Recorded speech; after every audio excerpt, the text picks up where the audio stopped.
ನಮಸ್ಕಾರ, ನಾನು ವಿದ್ಯಾಮೂರ್ತಿ ಅಂತ. ಇವರು ನನ್ನ ವ್ಯಾಲೆಂಟೈನ್. 48 ವರ್ಷದಿಂದ. ಈಗ ತಾನೇ ನಾವು ಅನಿರೀಕ್ಷಿತ ಅತಿಥಿಗಳು ಅನ್ನೋ ಒಂದು ಸಿನಿಮಾದ ಹಾಡು ನೀ ಬಂದ ಗಳಿಗೆ ಅನ್ನೋ ಹಾಡನ್ನು ಕೇಳಿದ್ವಿ. ತುಂಬ ಮೆಲೋಡಿಯಸ್ ಆಗಿದೆ. ಬಹುಶಃ ಇದು ಜನರ ಮನಸ್ಸನ್ನು ಗೆಲ್ಲುತ್ತೆ ಅಂತ ನನಗನ್ಸುತ್ತೆ. ಈಗ ಅದು ನನ್ನ ವ್ಯಾಲೆಂಟೈನ್ಗೆ ಏನು ಅನ್ನಿಸ್ತು ಅಂತ ನಾನು ಕೇಳ್ತಾ ಇದ್ದೀನಿ. ಈಗ ಇವರು ಹೇಳಿದಾಗೆ 45 ವರ್ಷದ ಹಿಂದೆ ಈ ಹಾಡು ಇದ್ದಿದ್ರೆ ಇನ್ನೂ ಖುಷಿಯಾಗಿರ್ತಿತ್ತು ನನಗೆ. ಈ ಹಾಡು ಭಾಳ ತುಂಬ ಚೆನ್ನಾಗಿದೆ, ಮನೋಜ್ಞವಾಗಿದೆ. ಅಂದರೆ ಒಂಥರ ಅದೇ ನಾಸ್ಟಾಲ್ಜಿಯಾ, ಅವ್ರವ್ರಿಗೆ ಹೇಗೆ ಅನುಭವ ಆಗಿರುತ್ತೋ ಅದನ್ನು ಜ್ಞಾಪಿಸೋ ಥರ ಈ ಹಾಡನ್ನು ಕೇಳ್ತಿದ್ರೆ ನಮಗೆ ಅನಿಸುತ್ತೆ. ಅದನ್ನು ನಾನು ಅಷ್ಟು ಮಾತ್ರ ಹೇಳಬಲ್ಲೆ. ನಮ್ಮಲ್ಲೆಲ್ಲ ಗಂಡಿನ ಮನೆಗೆ ಹೆಣ್ಣು ಹೋಗೋದು, ಹಾಗೆ ಹೋಗ್ತಾ ಇದ್ವಿ. ಹೋದರೆ ನನಗೆ ಹೇಗಿರ್ತಾರೋ ಏನು ಕಥೆನೋ ಅಂತ. ಯಾಕೆಂದರೆ ನನಗೆ ನನ್ನ ಮನಸ್ಸಲ್ಲಿ ನನ್ನ ಗಂಡ ಹೇಗಿರಬೇಕಿತ್ತು ಅಂತಂದರೆ ಕಪ್ಪಿಗಿರ್ಬೇಕು, ಸ್ವಲ್ಪ, ಆಮೇಲೆ ಗುಂಗುರು ಕೂದಲಿರ್ಬೇಕು, ಕನ್ನಡಕ ಹಾಕೋಬೇಕು, ಉದ್ದಕ್ಕಿರಬೇಕು ಅಂತೆಲ್ಲ ಇತ್ತು. ನೋಡಿದ್ರೆ ಎದುರಿಗೆ ಆ ಥರನೇ ಸಿಕ್ಬಿಡೋದಾ?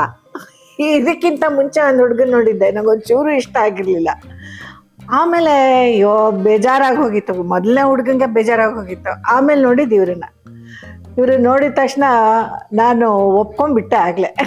ಸೊ ನೀ ಬಂದ ಹೇಳಿಕೆಯಲ್ಲಿ ಅವರನ್ನು ಒಪ್ಕೊಂಡ್ಬಿಟ್ಟೆ. ಅದನ್ನು ಹೇಳೋಕ್ಕಾಗಲಿಲ್ಲ.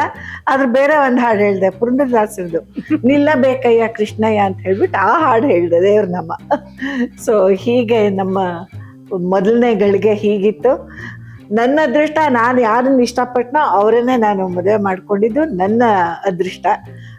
ಸೊ ಈ ಹಾಡಿನ ಥರನೇ ಎಲ್ಲರ ಜೀವನಾನು ಸುಖವಾಗಿರಲಿ ಅಂತ ನಾನು ಕೇಳ್ಕೊತೀನಿ.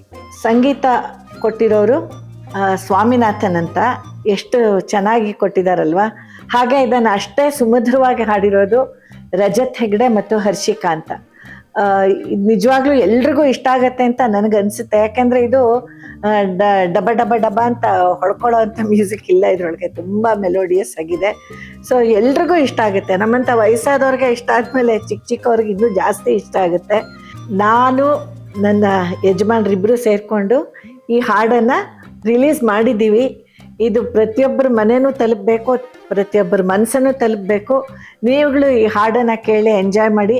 ಇಡೀ ಅನಿರೀಕ್ಷಿತ ಅತಿಥಿಗಳು ಟೀಮ್ಗೆ ಬೆಸ್ಟ್ ಆಫ್ ಲಕ್ ಅಂತ ಹೇಳ್ತೀನಿ. ನೀವು ಹೇಳಿ ಬೆಸ್ಟ್ ಆಫ್ ಲಕ್.